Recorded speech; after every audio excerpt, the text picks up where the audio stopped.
On February 14th, 2013, while others were celebrating their love for one another on Valentine's Day, my teammates and I were mourning the loss of an old team member. Alexa was riding her motorcycle around town following one of her friends when she took a turn too quickly, was thrown from her bike into traffic, and crushed by an oncoming truck. Alexa was in the hospital for 2 days before she eventually passed away due to her critical injuries.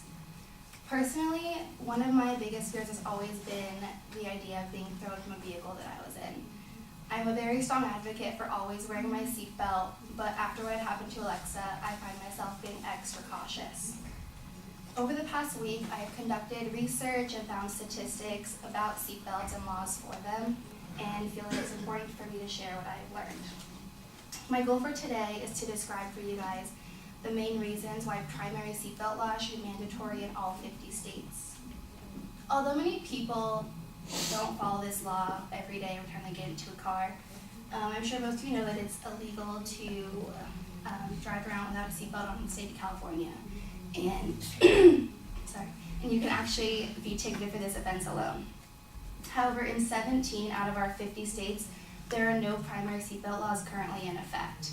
16 of these states only have secondary seatbelt laws, and New Hampshire has no laws whatsoever for adults wearing seatbelts.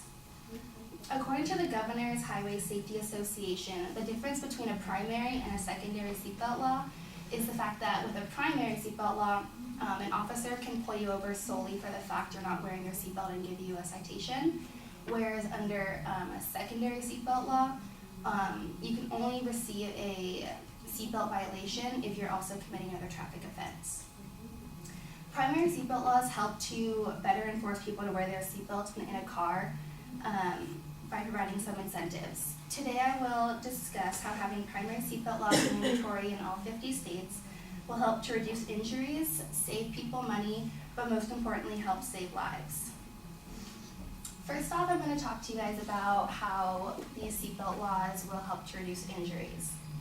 According to the National Center for Statistics and Analysis, making the additional 17 states have primary seatbelt laws in effect will help to reduce 22,677 car-related injuries out of a nationwide 39,486. These injuries include both fatal and non-fatal injuries, but no matter what kind of injury it is, it's important to help reduce these. And just by wearing a seatbelt can help do that.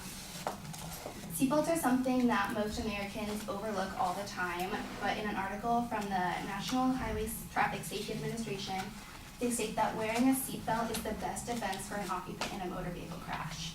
When used, seatbelts reduce the risk of fatal injury to front seat passengers by 45%, and they help to reduce moderate to fatal injuries by 50%. 45 to 50% is like a huge difference when it comes to your health and safety. I mean, I get injured all the time just like walking up my stairs or in sports. If I have the opportunity to help reduce my risk by 50% in a car accident just by buckling a fabric strap across my chest, I'm going to do it. And I don't understand why states now don't already have these laws mandatory. Now, along with helping to reduce injuries, primary seatbelt laws also help save money. Here in California, if you're pulled over for not wearing your seatbelt, the minimum fine for an adult is $142, and that's just like the minimum. There's also a minimum fine of $445 if there's a passenger under the age of 16 in the vehicle unbuckled as well. Now, having to pay a fine for something as easy as buckling a seatbelt that takes 2 seconds seems a little ridiculous, but it's these consequences that primary seatbelt laws instill in people to wear their seatbelts at all times. In 2009, Minnesota finally updated their seatbelt law from secondary to primary, and in 2011, the University of Minnesota's Center for Excellence of Rural Safety published a report looking at the impact on the primary seatbelt law. The report estimated that with the fewer injuries and lives saved throughout the year because of the seatbelt law, this translated to a savings of at least $45 million a year in hospital charges, including about $10 million in taxes that would go to government insurers. $45 million is not what the government saved, it's what came out of citizens, what came out of like our pockets, drivers' pockets, just because they were safer and didn't have to go to the hospital as much and didn't have to pay their insurance companies more because they were too lazy to buckle a seatbelt. When you look at how much money can be saved just by doing this simple act, and this primary seatbelt law helps to instill that, it just blows my mind that not all states have this already. So reducing injuries and helping to save money are two really good reasons of why primary seatbelt laws should be in effect in all states, but the most important is to save lives. The National Traffic Safety Board explains that in 2010, over 22,000 people died in a car crash. And even worse, nearly 45% of them were not wearing their seatbelt. So many people are killed annually due to fatal car crashes. On the AAA Exchange website, they explain how car crashes are the leading cause of death for people age of 4 and for people ages 11 through 27 in the United States. I mean, car crashes happen all the time, and you don't think about it, but I mean, it's always probably at least one person that dies a year in Southern California due to a car crash, or I mean a day in, due to a car crash. So many people are killed, and the National Highway Traffic Safety Administration estimates that seatbelts have saved over 12,500 lives in 2010 alone. And they say that if all children under 5 were also wearing seatbelts instead of being in their car seats, that an extra 3,300 lives could have been saved. Just in 2010 alone, over half the amount of deaths that occurred, lives were saved by having just a seatbelt on. Like, it's the easiest thing in the world for me to do. It takes 2 seconds.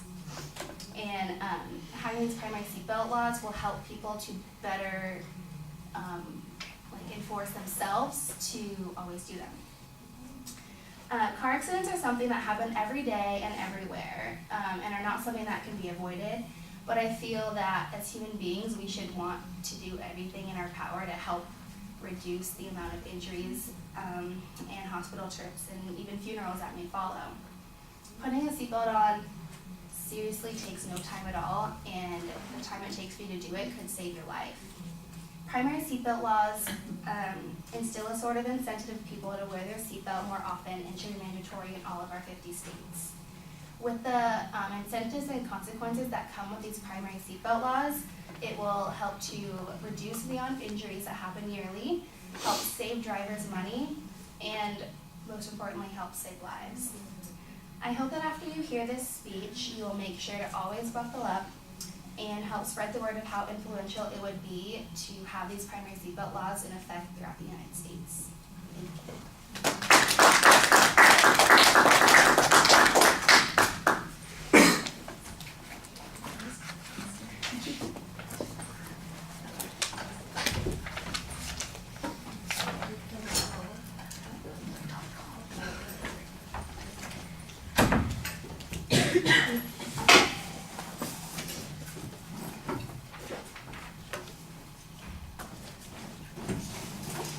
All right, Deja, you are up.